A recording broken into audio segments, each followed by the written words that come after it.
Um dos tópicos mais falados em relações internacionais atualmente é a tensão entre os Estados Unidos e a China, muito ligado ao medo do surgimento de algum conflito entre esses países. As Filipinas possuem uma localização estratégica na região e recentemente têm aprimorado seu relacionamento com os Estados Unidos. Você já se perguntou como é de fato esse relacionamento e quais os impactos disso para a segurança no leste asiático? Olá pessoal, meu nome é Jorge Julkeski, eu sou estudante de Relações Internacionais na Universidade Federal de Santa Catarina e no episódio de hoje da série Crises e Conflitos iremos abordar o arranjo de segurança entre os Estados Unidos e as Filipinas.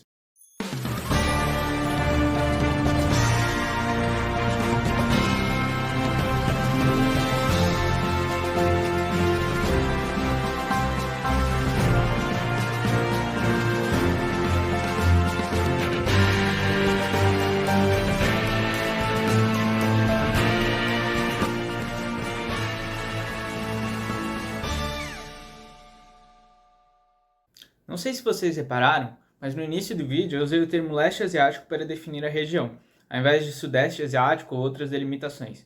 É bem importante ressaltar isso, porque uma das teorias mais utilizadas para explicar como as dinâmicas de segurança podem ser compreendidas é a teoria dos complexos regionais de segurança. Conforme as palavras de Barry Bilzin, já que é mais fácil transmitir ameaças por curtas distâncias do que por longas, a interdependência de segurança geralmente se organiza em agrupamentos regionais, chamados de complexo de segurança. As dinâmicas entre as grandes potências são outras à parte, que podem ocasionalmente influenciar na dinâmica regional, como é o caso do tema analisado aqui hoje. No entanto, o que eu queria destacar dessa teoria é como ela define o sistema regional aqui analisado. Antes do final da Guerra Fria, podíamos dizer que ali havia dois complexos regionais, um na região do Nordeste Asiático, marcado pela questão das Coreias e da dinâmica entre China e Japão, e outro na região do Sudeste Asiático, marcado por forte intervenção externa, como a Guerra do Vietnã.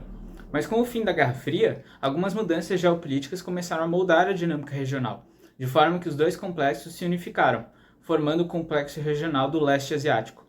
A principal dessas mudanças foi a ascensão da China, que se posicionava cada vez mais assertiva na região e fez de si uma preocupação para os países do Sudeste Asiático, como o Vietnã, a Malásia e também as Filipinas.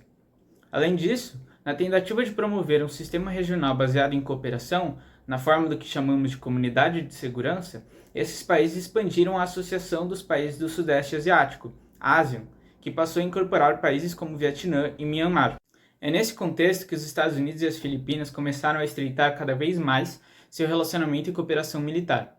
Para as Filipinas, o apoio dos Estados Unidos é essencial para salvaguardar suas reivindicações territoriais no Mar do Sul da China, frente ao avanço chinês sobre as ilhas ali localizadas, por meio de suas demarcações conflitantes.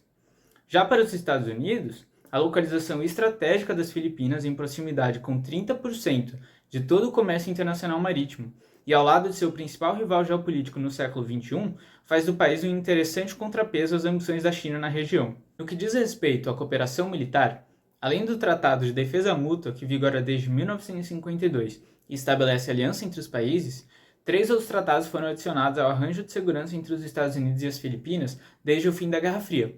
O Visiting Forces Agreement, assinado em 1998, o Enhanced Defense Cooperation Agreement, assinado em 2014, e o Mutual Logistics Support Agreement, de 2017. O Visiting Forces Agreement, assinado em 1998 e em vigor desde o ano seguinte, se divide em 2 acordos distintos. O primeiro, chamado de VFA-1, rege o status legal das forças estadunidenses em operação nas Filipinas, e é o que trataremos nesse vídeo.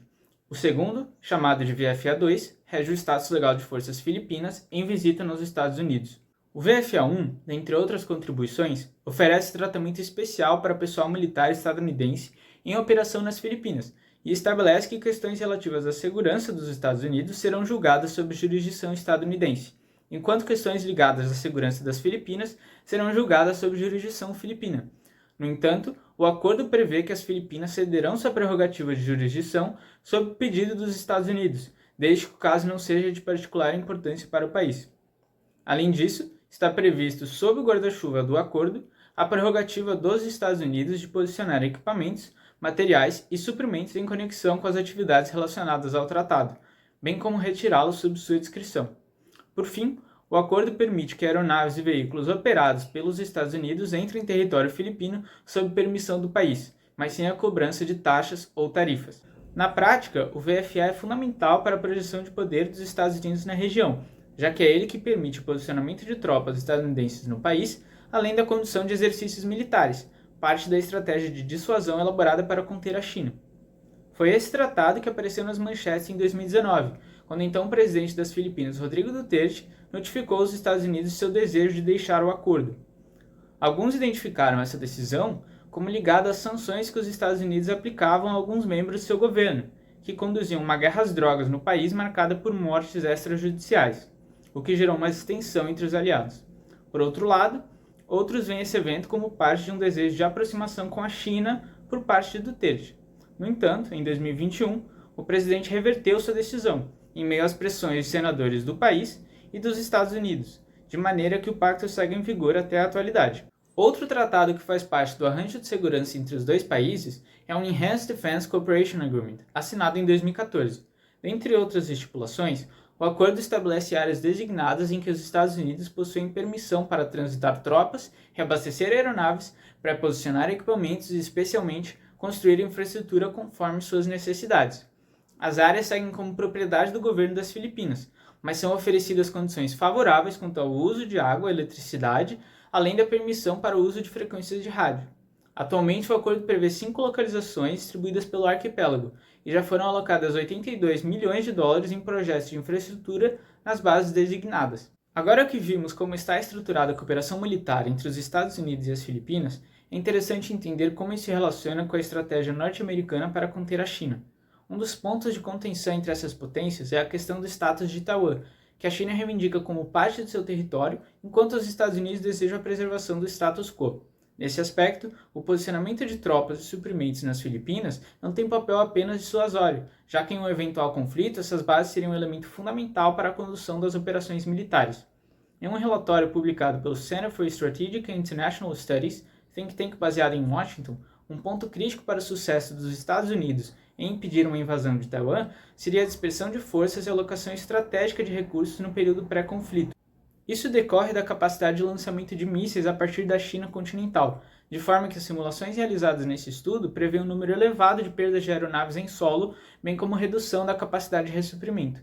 Dessa forma, para que as forças dos Estados Unidos não estejam vulneráveis a esse tipo de ataque e possam preservar sua capacidade operacional, é importante para a estratégia do país o acesso às bases nas Filipinas.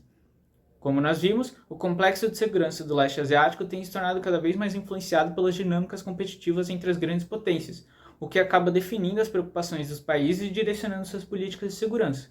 As Filipinas é um caso que demonstra isso claramente, já que mesmo sendo membro do ASEAN e, portanto, da Comunidade de Segurança Regional, a cooperação que possui com os Estados Unidos só podem ser explicadas no nível mais alto das dinâmicas securitárias. É isso, pessoal. Espero que vocês tenham gostado do vídeo. Se você curtiu o conteúdo, clica no like e se inscreva no canal para poder acompanhar os próximos vídeos da série Crises e Conflitos.